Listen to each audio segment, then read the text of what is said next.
talk about what is addiction in the sense of being a brain disease. And I'll give a very kind of broad stroke overview of it, but hopefully it'll be helpful. And this knowledge is starting to get out there, but I don't think that the man or the woman on the street are familiar with this yet. But back in the 50s, they started doing experiments, Dr. Ulls, and they wanted to find out what part of the brain that addiction was caused in or affected.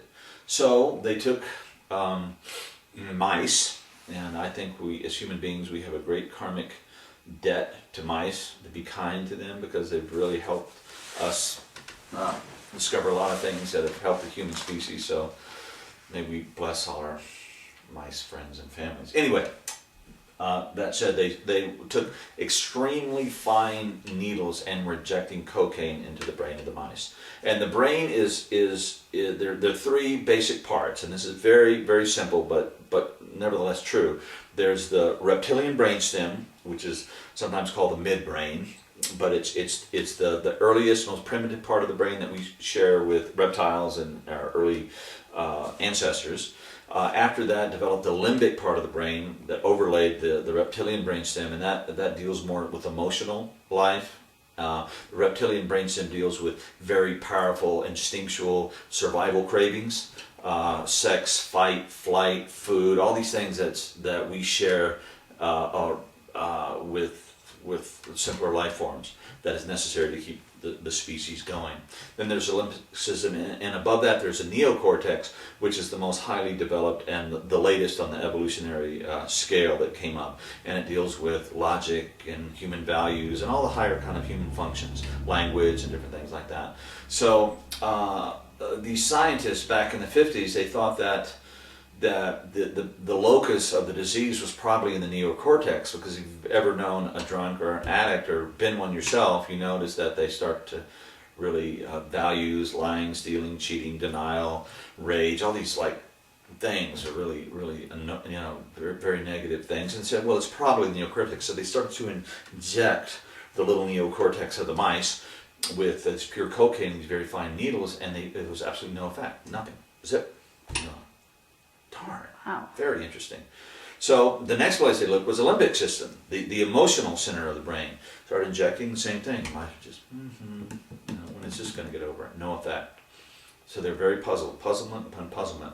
Finally, they went to the earliest part of the brain, the reptilian brainstem, that governs, as I said, these primitive urges, the reward system.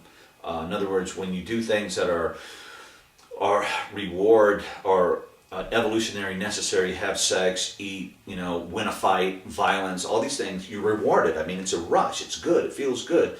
Your brain rewards you with dopamine and serotonin and other positive stimuli, so it's pleasurable, so you'll keep doing it. If sex was a real bummer, there wouldn't be any people. Okay, so that's how evolution works. So they injected into this part of the brain, and they were off to the races. The mice started exhibiting all the behaviors of an addict, and of course, then they hooked them up to the little levers where they could get more supply of cocaine, and they would keep doing that to get more cocaine in the brain, even though it was a pile of food, and they would starve to death doing cocaine. This is starting to sound familiar. They would heat up the floor, and they'd keep doing it, and they would burn up.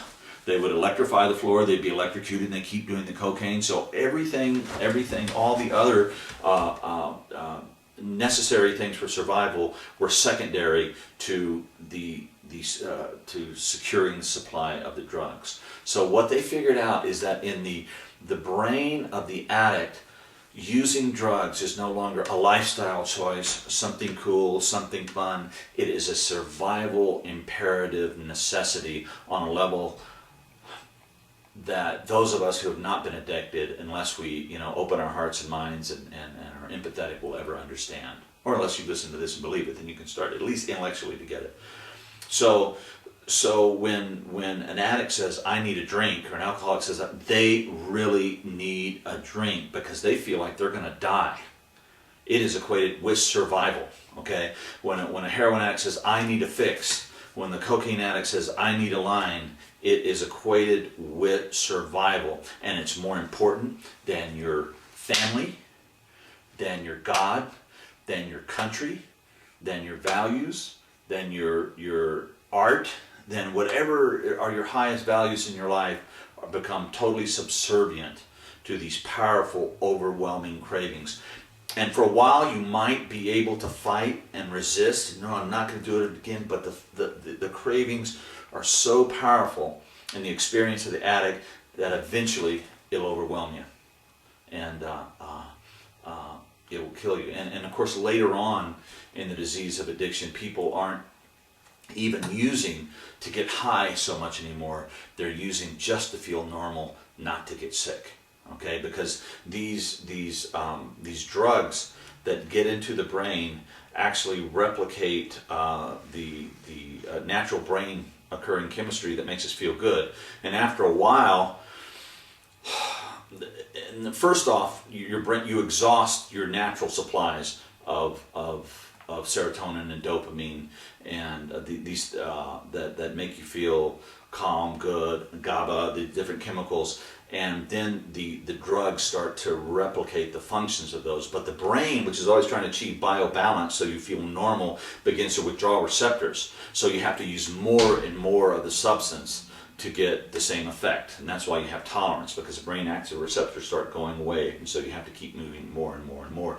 Then you take away the drugs, and you don't have any dopamine left, you don't have any serotonin left, you don't have, you have a lot of norepinephrine, which accounts for the anxiety and the shivers, and you go into withdrawals because, you know, your brain is just, your whole system is completely out of whack, and it takes a while to get your body back. But even then, in most cases, you suffer from depression, depletion. Addicts have a condition called anhedonia, which means they cannot experience pleasure in the absence of the drug.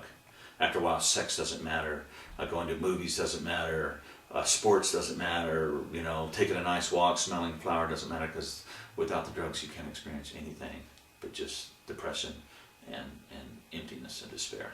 Does it ever come back? I mean, after, say, for example, being so addicted to cocaine, where all you want is more of the same drug, then can you go back and experience normal life? Or are you always aware of what you don't have? Integral recovery really deals with that well, and we'll talk about that later. That's one of the most exciting things about it, I find. But yes, is the answer. You can. And before you could, but it took a long time, and it was really hard, and most people didn't make it. Because when it comes to a choice between addiction and the despair and depression of a depleted brain, what do you think is going to win? Oh, yeah. Addiction. Almost every time. So yes, but we know we can really deal with that very effectively, and not just in one way, but in integral recovery we are redundant with our practices that we use to restore brain chemistry in the other parts. So and they begin to work together synergistically. But I'm getting ahead of myself.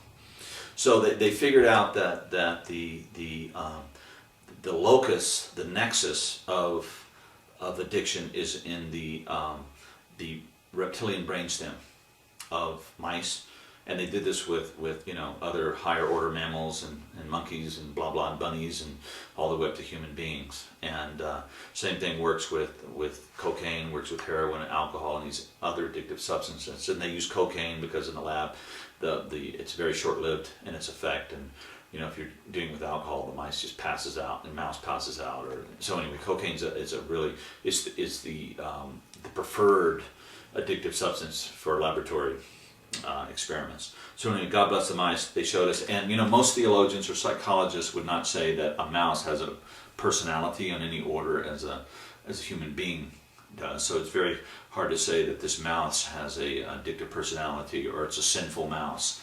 I don't think most of us believe that a mouse could commit sin, because that conjures up a ability to make choices between good and evil. So that kind of blows away the whole argument that, oh, it's about you have a weak character, or your addictive personality, or you're sinful or bad. It's not. And in my experience, in more cases than not, addicts are not the worst of us. Often they're the best and the brightest. Okay, so we lose tons of gifted, talented people who could contribute in such great ways to the world through this disease. So it is a disease. It is a disease of the brain. We know the causes, we know what the neurochemistry does, and we know how to fix that now, so it's very encouraging.